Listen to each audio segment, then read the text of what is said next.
Hey, everybody. It is I, Terry Evans, your financial coach. So, we're coming on here to talk about our journey tonight. And so, in that, I invited my handsome husband here to participate with me to talk about this journey. So, what's the first thing we do? Share the video. And guess what? I have to take the first step and share this video. Hey, Miss V. Miss Veronica is on. Hey, Miss V. So, Miss V, share the video because I'm sharing it. Let me get it out there and share it so we can get this party started. Get this party started. Okay. Let's see. Almost here, y'all. Almost. Give me a minute. Just give me a minute. I'm almost there. Okay. And so it's shared. Okay. So I wanted to come on tonight and talk a little bit about my journey. And so I have so many people that contact me that is always asking about or really want to get the credit repaired, really want to get the credit together, and they're struggling because they're trying to get a home and they're trying to get to the point of buying and getting in position to buy a home. And so, and I always have my story, well, let me tell you that I went through this and I understand where you are and everything. And so what I want to do is allow everybody to understand my journey, because it's a lot more to my journey than I have time to even talk about tonight. But we're going to just talk about a portion of it, and we're going to carry on for the next few weeks talking about my journey. So today we're going to talk about homeless to homeowner. We're going to talk about my cancer journey next week. Then we're going to talk about that infamous church robbery that I don't know what happened. I hope we're still going. Okay, that church robbery that my family was a part of. We're gonna come and talk about that. We're gonna talk about me going through this depressed period of time in my life where I was really struggling with depression. And I feel like sometimes me as a coach or other people as coaches or whatever they're doing, we have this public face, but you don't really know what's behind that face. And so I'm coming on with my husband tonight, and we're going to give you just a little taste of what's behind Terry, your financial coach, that face. And so tonight, let's talk about our family going from being homeless to homeowner. And I was talking to my husband tonight, and we were talking about our journey. And it's funny that when I was actually going through it, when we were going through it, I didn't even consider myself homeless. But y'all, let me tell y'all a story. We're going to start back when we first got married, y'all. 24 years ago, last Sunday, okay? When we first got married. And we, I don't know who else is on here, but hey, when y'all come on, say, hey, how you doing? Let me know you on here. Give me some thumbs up. Give me some hearts. All that good stuff. Anyway, so we got married, and obviously it was a timing thing because we must have got married a little too soon, I think. But we did get married. I was 25 and he was 38 at the time. And when we got married, we did not have a place to stay. And so we stayed in a hotel for about 2 weeks, right? I know y'all thinking, what the heck was wrong with y'all? Why would y'all get married? You didn't have, y'all, we did some things that was just insane back then. So we didn't have a place to stay. We were homeless. We started off homeless. And I had 2 children from a previous marriage. And I had an 8-month-old and I had a 2-year-old. And so we all was staying in this hotel for about 2 weeks when we first got married. And then, y'all, it got worse. We ended up moving in with our pastor. So let me explain this. So And his home, he had a shed in the back of his house. Mm-hmm. And just so happened in the back of in that shed, he had a bed back there for some reason. I don't know why, but he did. And so we stayed in our pastor's shed. Literally, you know those tool sheds that have people have in their backyard? Yeah, that's what it was. That's what we stayed. That's what We it was. were living in this tool shed, y'all. And we didn't have a bathroom. We didn't have air conditioning. There was a what you call air unit Yeah. sitting on a table in this place. And my husband, we newlyweds now, we've been married for 2 weeks.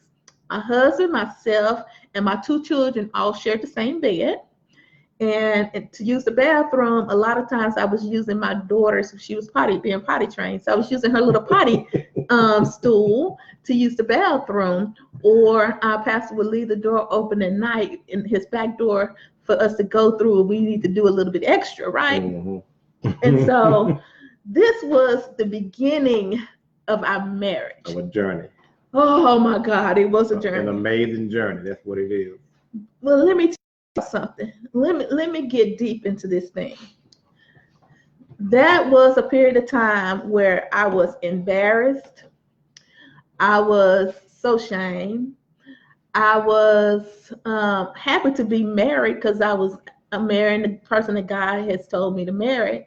But it was different because we were the assistant pastor and wife for this church. So can you imagine what everybody was saying about the assistant pastor and wife living in a shed? Driving the church's van. Yeah, no car, so we was driving the church van. So this was kind of a little dark time. But yeah, I was a little ashamed and embarrassed and everything. And I was always wondering what other people were thinking. And so on that note, what were you thinking? What was going on in your mind for us to have just gotten married and we're living in our pastor's shed and with 2 little bitty kids, and just how did you feel about that as a man? Well, I told you earlier, for me, my whole life, I was in and out of different places. That's how I was raised, in different homes. It was very seldom I had a stable place unless I was with my grandmother. And it was easier for me to do, live in a shed or somebody else's house than it was for her. And I think this was the beginning of me changing my thinking and changing my mind of some things, because now I have not just me, I have a family. But when God spoke to me that this was going to be your wife, I was just coming out of a drug bin, alcohol, you name it. I've been through it. And when the Lord spoke to me, I told my wife a few minutes ago, I said, I kind of smiled.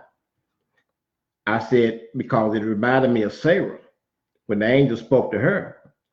And I just smiled. And the next couple of weeks, I see her and her friend come to the church.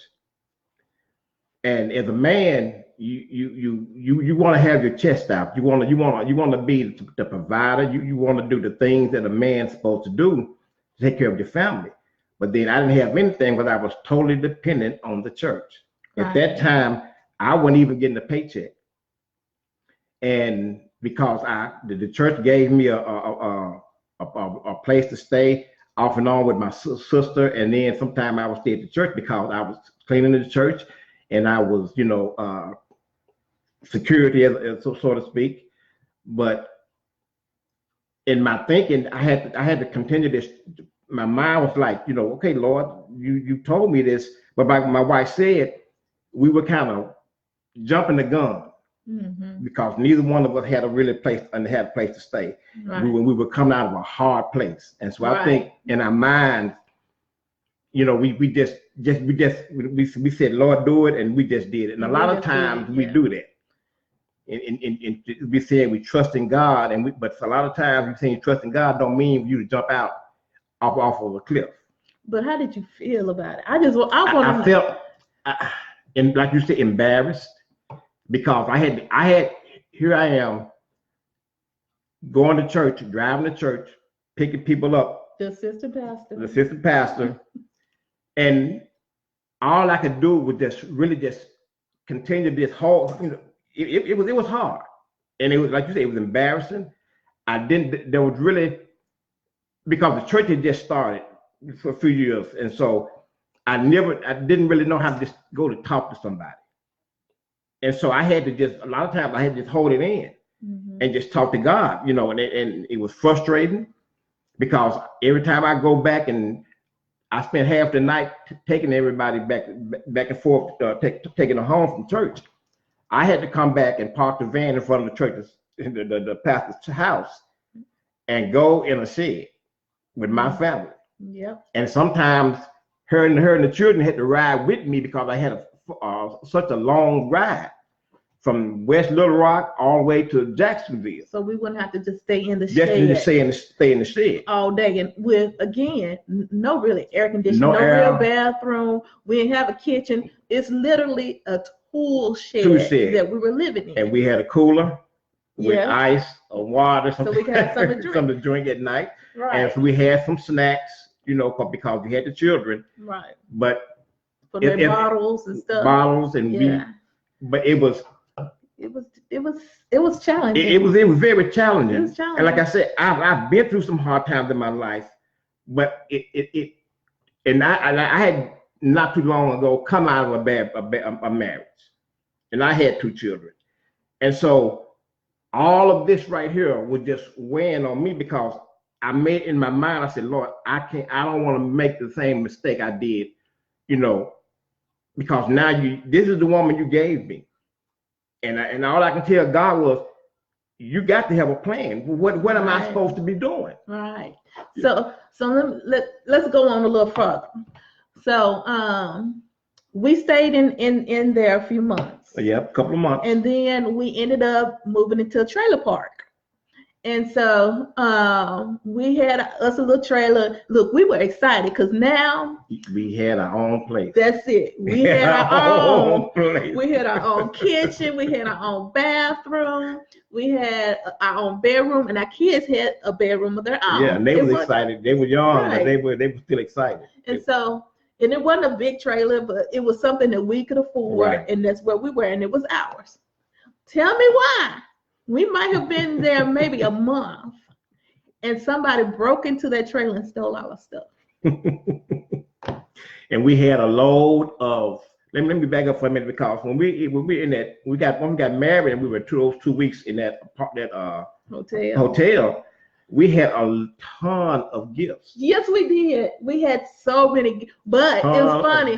We had nowhere to take the gifts. Nowhere to take the gifts. We had all these dishes and plates. We had all this stuff, and I mean, because when we got married, people gave us so much. We still got a whole bunch of that stuff too.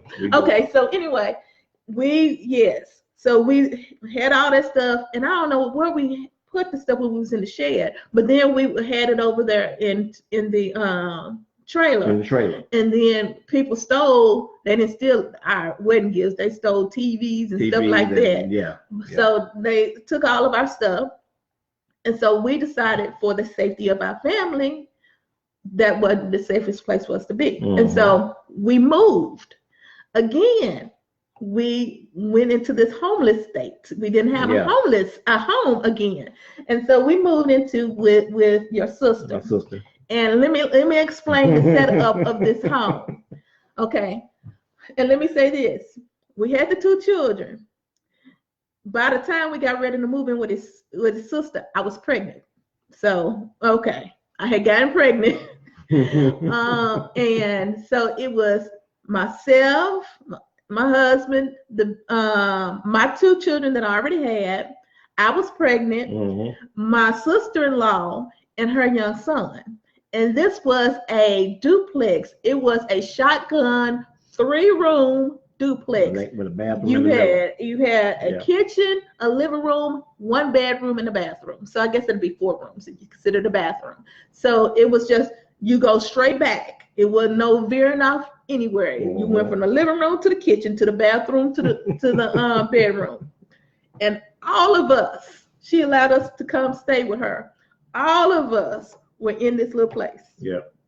Again, can you say shame?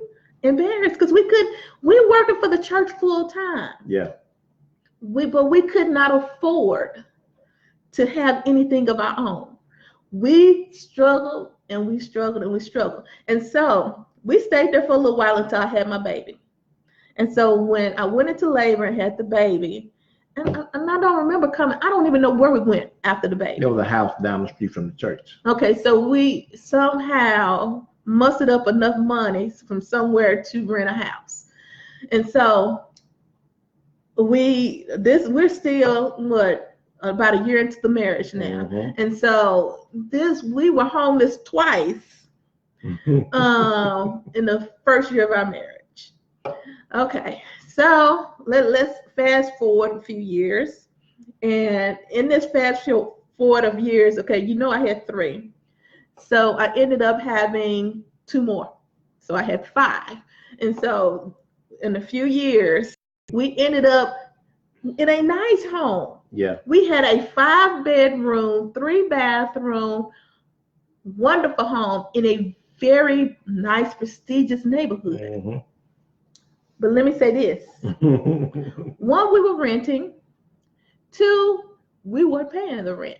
The church was taking care of our home and a car for us, because you was driving a Lincoln. When I say we was doing this thing, and we were looking real good. Looking good. And didn't have a penny to our name. Good. You pull up in that big house, and I mean, you like, you sit and make like, but in you're just smiling and grinning with the garage door going up and all of that.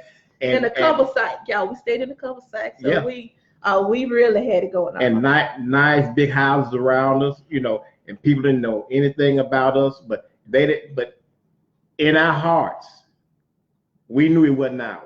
We knew it wasn't ours because we couldn't pay for it. We did like a lot of people. We just put the facade on, and just and we go to church and we did our job, what we supposed to done. But when we come home, you pull up in there, it's not ours. It's not ours. It wasn't ours. Because we couldn't save any money. We barely had a bank account because somebody came and helped us, get our credit started, and we used that up. And so we had to start over again.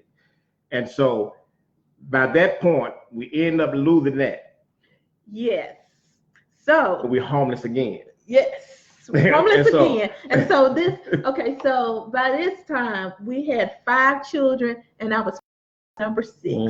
I know y'all probably said for some homeless people, y'all were making babies. Yes, I guess we said we couldn't do nothing else. We had no money. Right, we were making babies. So the children of Israel.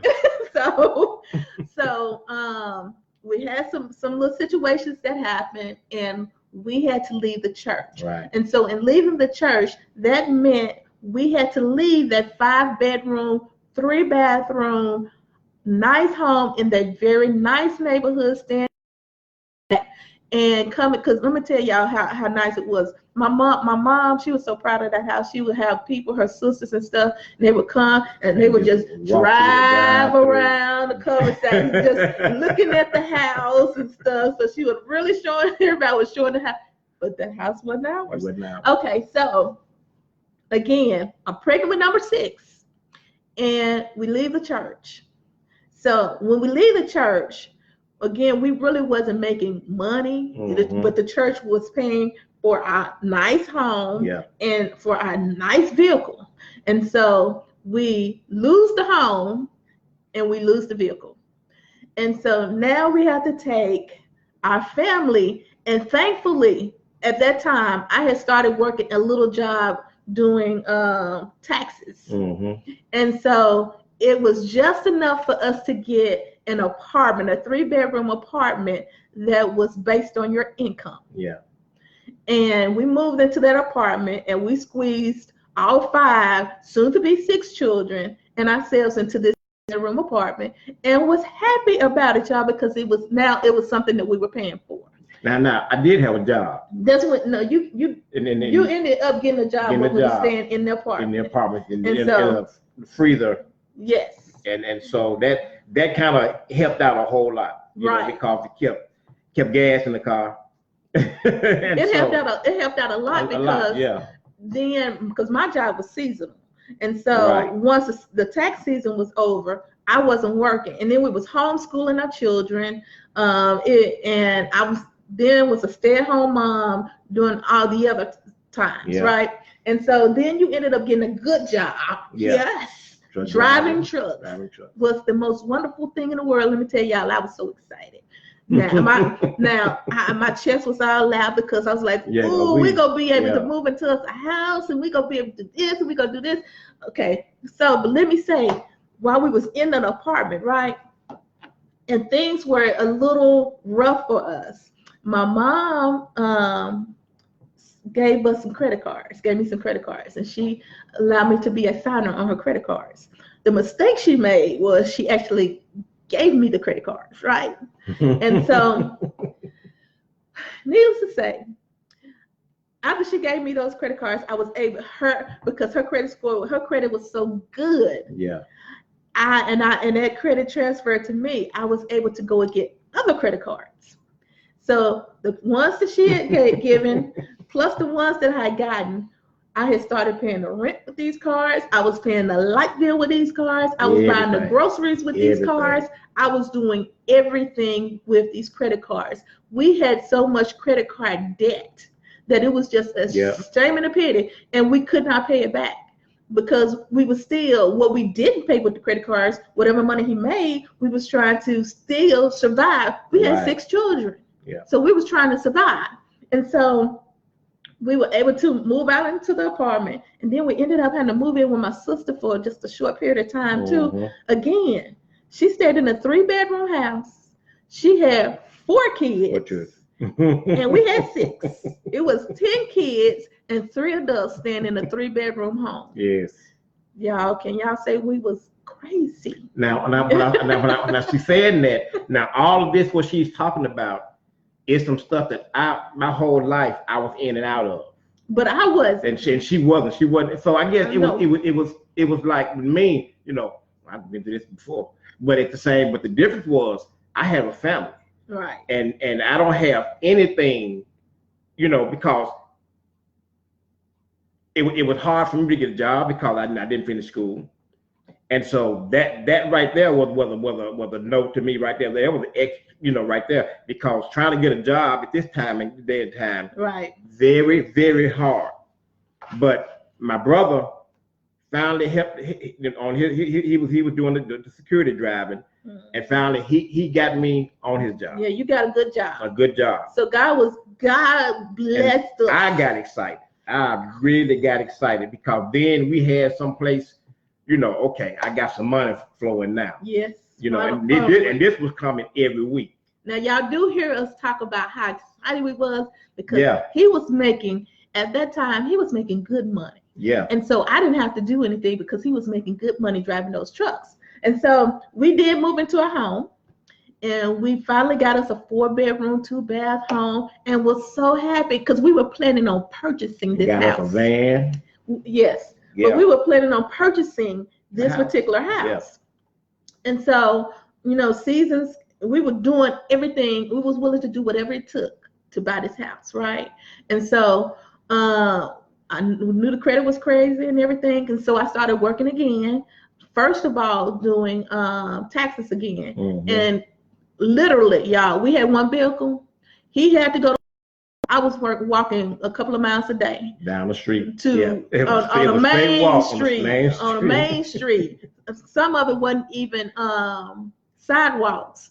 And if anybody know anything about Sherwood or Kiel, I was walking Kiel to get all the way to the very end, to the end of Kiel, to get to work every day, to do what it took to take care of my family and to get us into a position to buy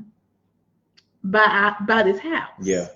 And so everything was going good. And then I started working another job.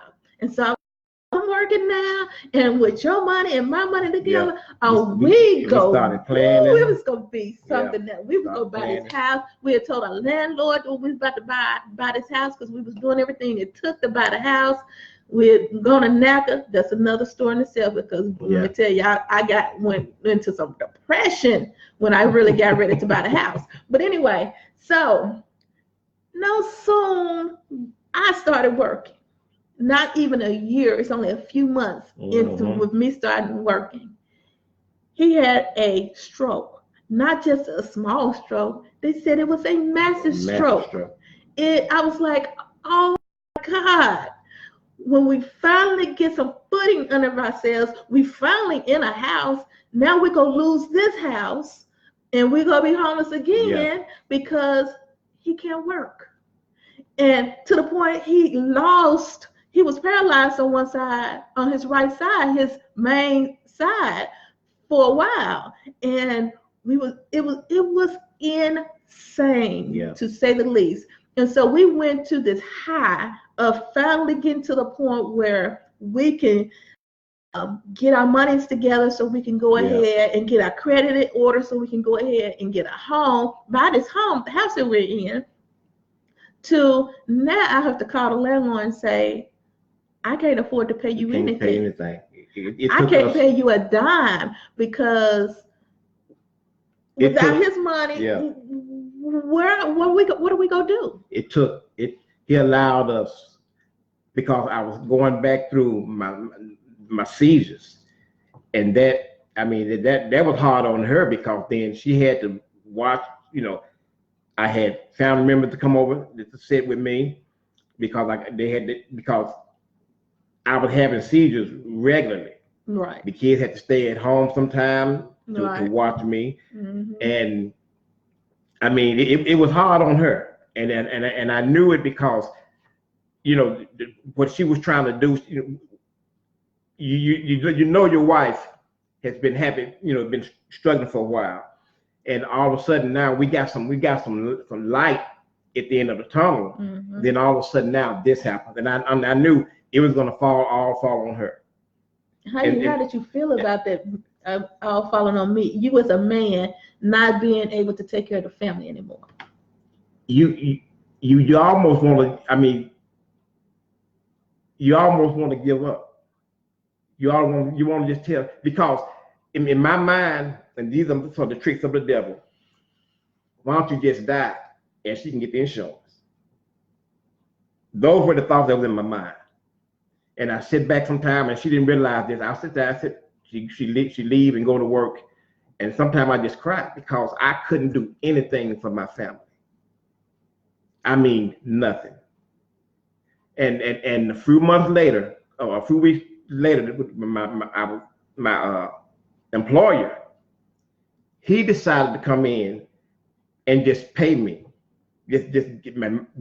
every about a year. He gave us a paycheck. I wish it was that long. It wasn't that long. He just gave us a few months. It was longer than that. It was a few months. Yeah, and for he just did it.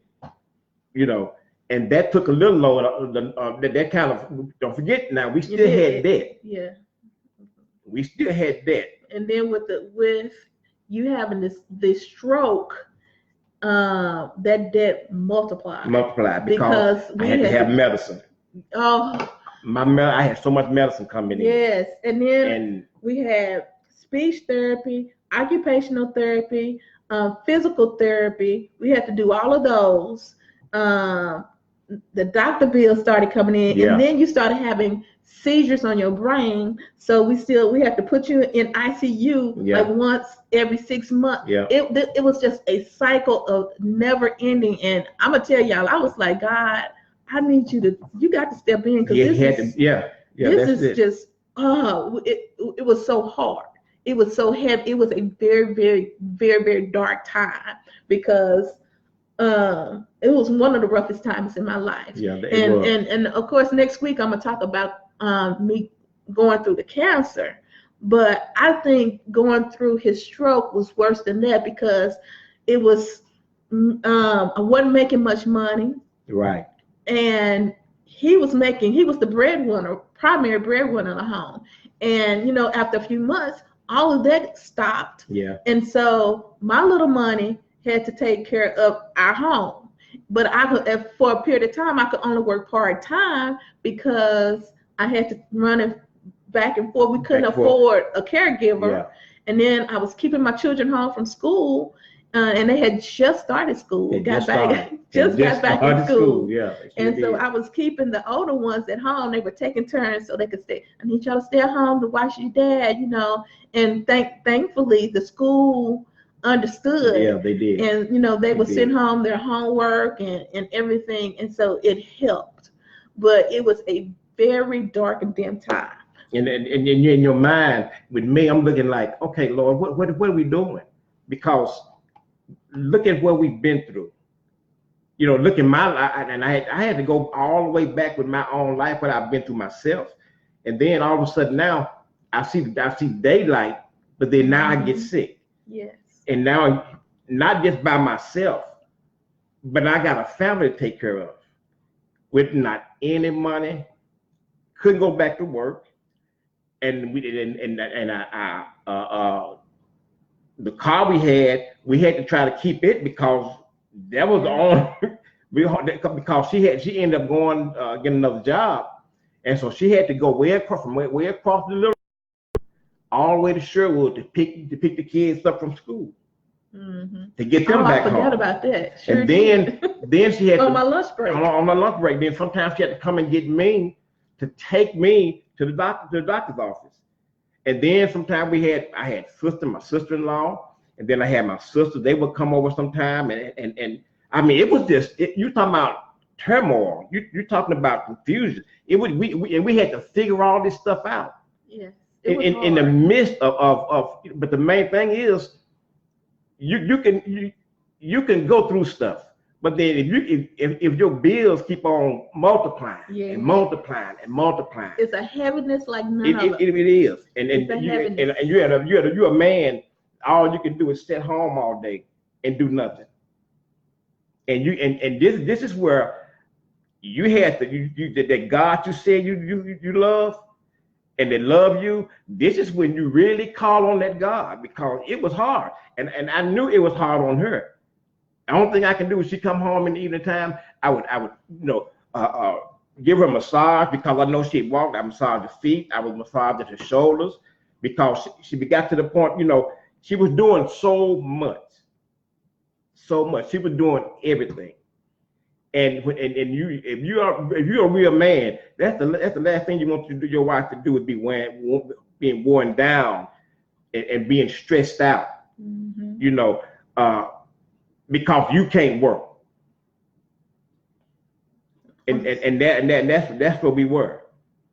There's some comments, and I'm about to get to the comments because, for whatever reason, they're not coming where I can read them there, but I can see it says a comment. So y'all, give me a moment. Let me pull up so I can respond to your comments. Just a moment. And I know a lot of y'all are going through some things right now, and it seems like I understand you might want to give up, but I'm gonna tell you.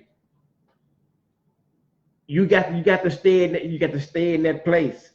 It's as hard as it might be, and I'm telling you from experience, it's hard, but you're gonna have to stay in that place of trusting God.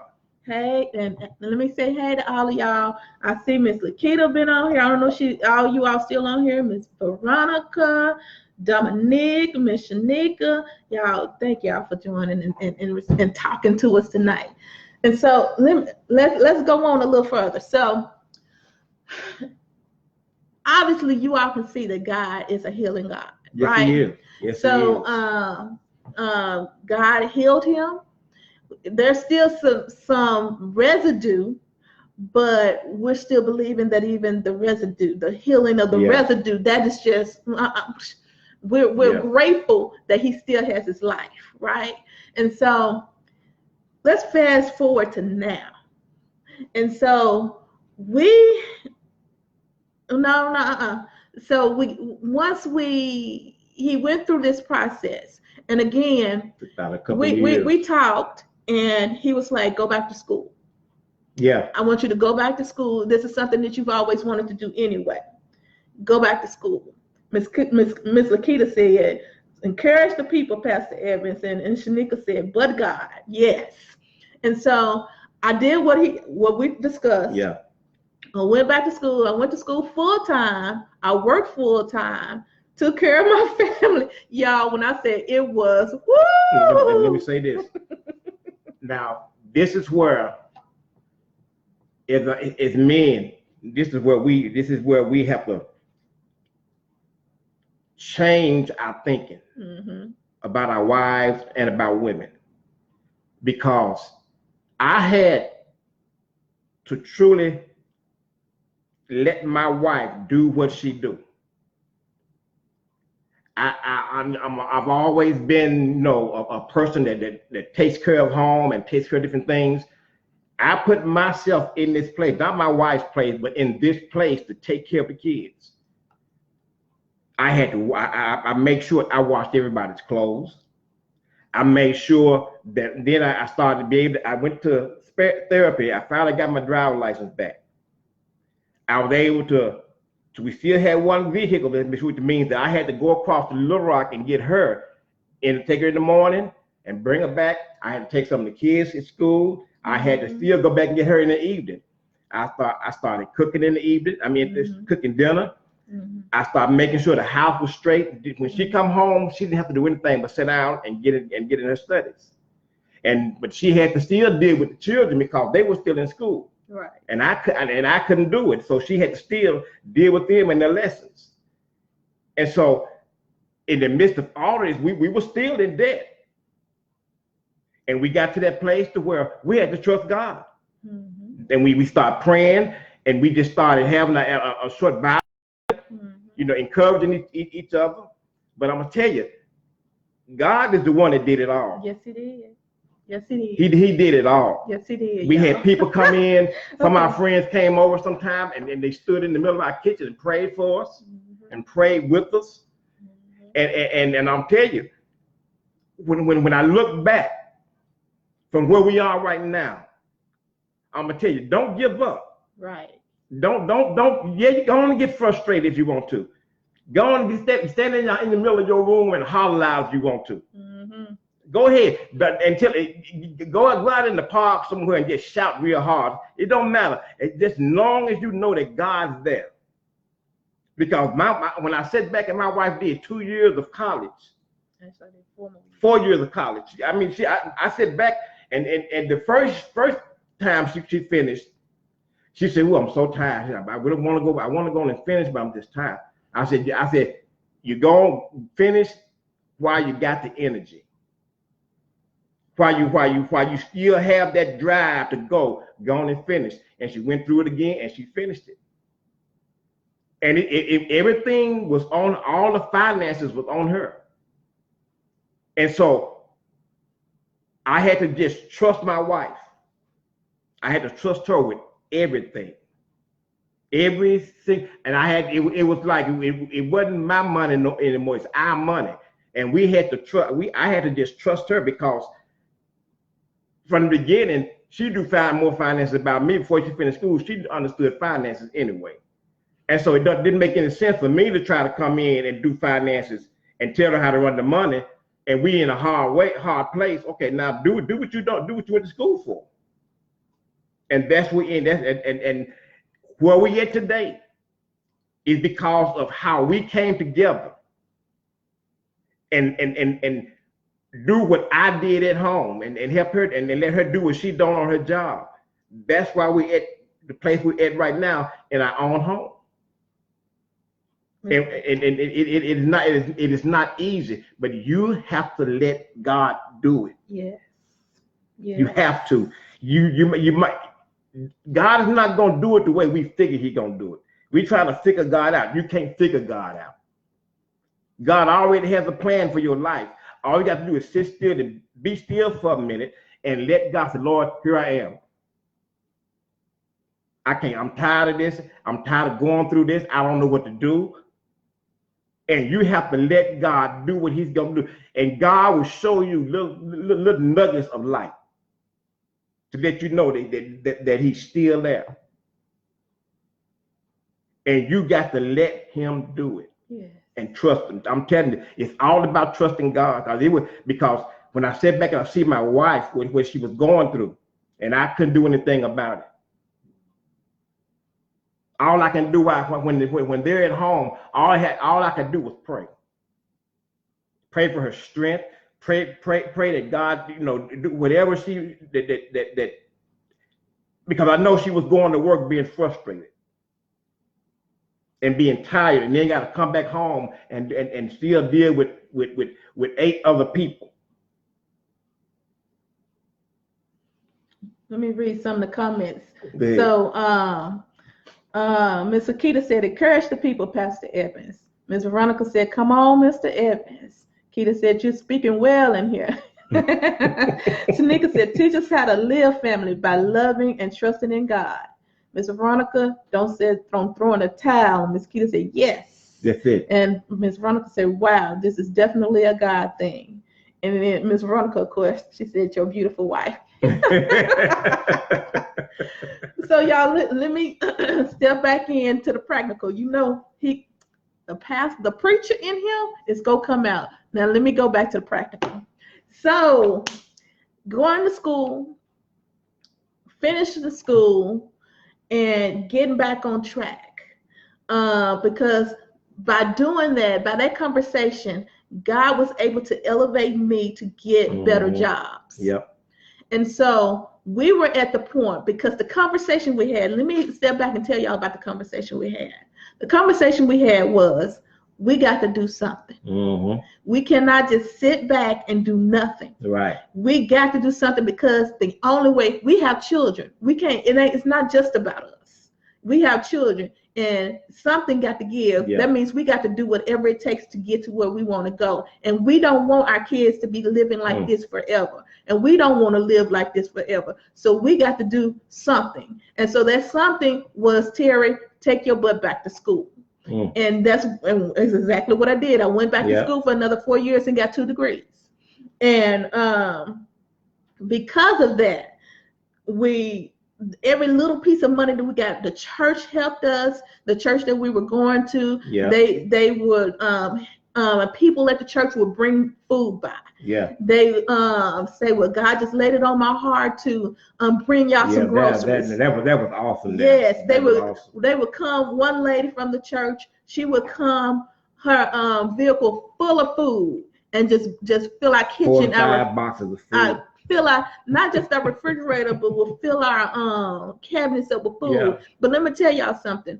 When you do something, and God sees that you are putting forth the effort, when you are taking the time to do something, that He steps in and He does His part. But we got to do ours, okay? And so every penny that we got, we started putting it on credit cards. We started doing whatever we had to do, and then we decided, okay, y'all, we need to buy us a house, because the house that we had been staying in for 12 years. So out of this 12 years, all this stuff was happening, right? And then we met Miss Shanika. Lord, thank you for her.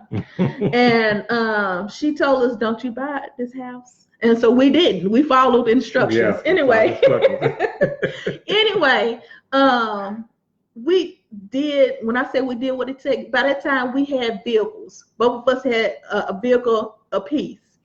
We had set in our mind that we're going to buy a car, and buy a house. We're going to do everything it takes. We're going to pay off every credit card. Yep. We go pay off whatever bills necessary to pay. And when I say it, we might have been eating tuna fish, tuna sandwiches, eating Subway sandwiches, spam. You name it. We were determined to buy a house. Yeah. So we did what it took to get there. And so much so, one of our vehicles we sold. We sold the vehicle to eliminate some debt. I had to make a sacrifice. He sold his truck. She wouldn't sell her car. So I had to sell my truck. And I sat in the office, and they was doing the papers on the car, on my truck. baby, I'll see you later. That's all I can do. But I had to be willing to do. But see, in doing that, that means that I had to begin to start being a taxi cab again for everybody. Yes, because we was back down to one vehicle. But it's a matter of, are you willing to do what you got to do to get to where you want to go? And I say this all the time. We have to learn how to be comfortable being uncomfortable. That's it. And so we had to be uncomfortable for a season in order to get to where we are now. And I can honestly say, and we were talking about this today, we don't want for anything. I mean, we own a house now. We were able to buy the house. Let's say that we bought us a nice house. It wasn't just any house. Literally, when we walked into this house, we was all like, ooh, ooh. Now it ain't just it's a couple of things that we still desire to have, and one day we're gonna build our house. Yeah. But now we are beginning to accumulate property, which is part of our wealth program, part of our mission, our wealth mission, right? Now, now you gotta think about where we're at right now. From her and I getting together. Yes. And raising 6 children. Mm-hmm. It only took 15 years, 20 years? 24 years. 24 years. Because that's how long we've been married. I mean, the past few years, it's been kind of. It's been rocky, but it's been okay. But you got to think about what is God telling you? What are you desiring? Do you want a nicer home? Do you want a better job? You got to be willing to make the sacrifice. That's it. You got to be willing to let go of the. I'm gonna tell you something. It was for a while we didn't have television. We only had one television. Mm-hmm. We weren't concerned about all of that. Mm-hmm. We weren't concerned about going out. We had a time with the children to go out every other week. We was going out once a month. Once a month. We did a family. Once a month, right? We did a family once a month. Family going out to eat. We didn't go out to these and give our money away to all these different restaurants and all that kind of stuff. We did it, and we kept popcorn at home and some ice cream. Sometimes we just do stuff at home. Mm-hmm. Because we got to be willing to sacrifice the things that's causing us. Go back and look at go through your house and what's causing you unnecessary money. Mm-hmm. Mm-hmm. Mm-hmm. Because see, I'm telling you something. Me and my wife, it took us a long time to buy clothes. It's taking us a long. You understand? We still don't buy clothes. I started just buying khakis and t-shirts, because we were willing to do whatever it took. And now I told her, since she's been working, I said, you know what? I said, now it's time for you to start wearing some professional clothes. Yes. Change your wardrobe. Yes, he has told me that recently. And you need to go buy you some clothes. So when your husband tells you to buy clothes, I guess I need to buy some. Don't know. Mm-hmm. And see, we got 4 grown children, and we got 2 at home, 3 still at home. But we had to push them out.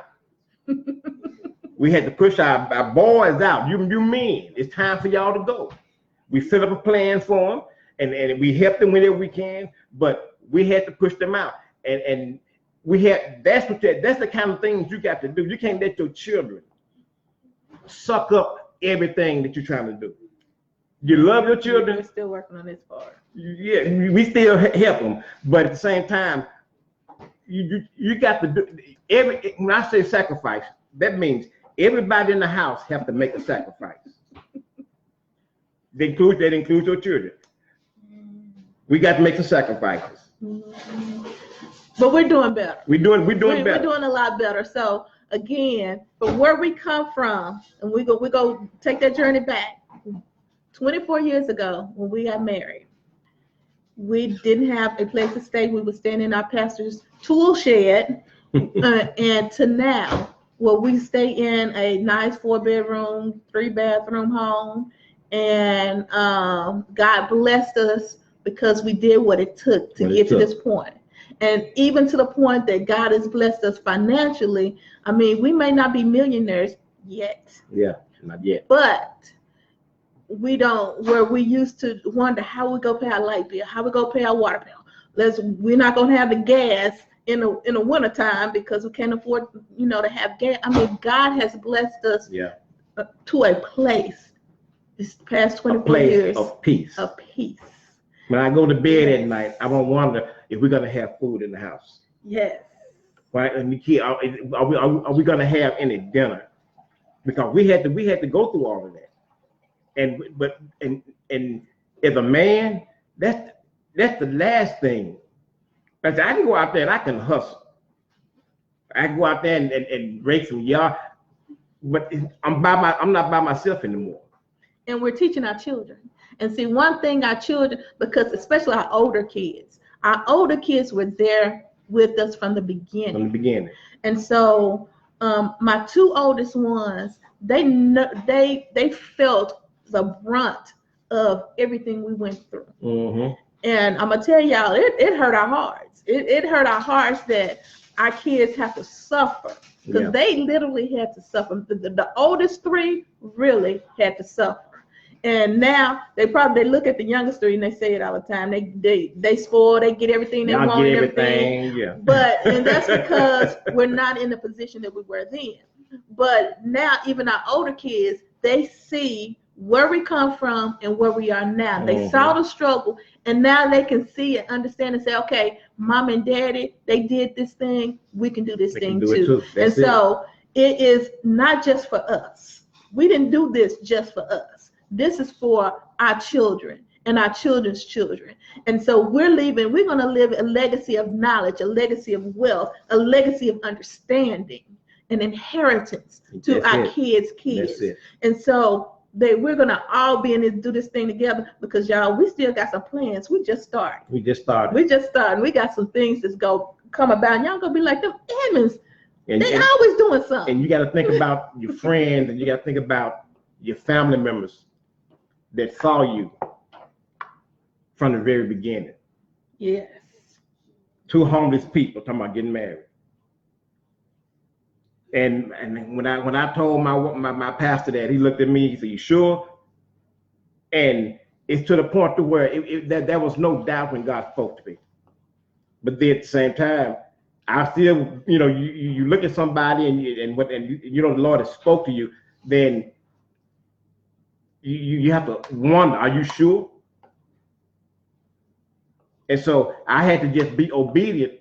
But I think our timing was off. And I think probably God allowed that. It was, but that's okay. He allowed that so that we can go through. And now we part of the light. We part of that testimony that people are going through right now. You can make it. And it's not too much that you can say you've gone through that we haven't experienced. That's why I say next week I'll talk about the cancer. So you can understand, even with mentally, emotionally, physically, where we were doing that cancer scare. So when she got sick then. Don't start. We're gonna talk about that next week. Okay. All right, y'all. We're about to get off of here. But let me respond to these before we get off of here. So it says, Shanika said, "I love how you said God elevated me. You gonna make me shout." And Keita said, "You do the natural and trust Him for the new supernatural." Exactly. That's it. And she said, "Whatever it takes." And Keita said, "Everybody got to sacrifice." And Shanika said, "Won't He do it? Won't He will?" Okay. And Veronica said, "That's right. We just getting started, and y'all had to go through this together, not apart. Together, because we wouldn't have made it if we had to do it apart." That is true. She said, "A true team, a partnership, both invested in seeing God's best." Love it. That's right. Yes. That's right. So y'all, that is our journey from homeless to homeowner. Now, if it's some of you all that's watching, or some of you that may come back and watch later, if you all are going through a tough time trying to get yourself together so you can get ready to buy a house, to buy a car, or whatever it is, reach out to me. I'll put my link here so you can go ahead and set up an appointment so we can talk. So we can talk through this thing, because I know that you can go from where you are to where you want to be. Mm-hmm. There is nothing with God that you cannot do. You can do whatever you put your mind. God said, whatever we ask, we shall receive. And he said he have not held back, not any good thing. Yes. That you desire. God he's waiting on it. Yes. You wives, your husbands and wives, don't get to that place to where you want to give up. Fall on your face before God and let God speak to you.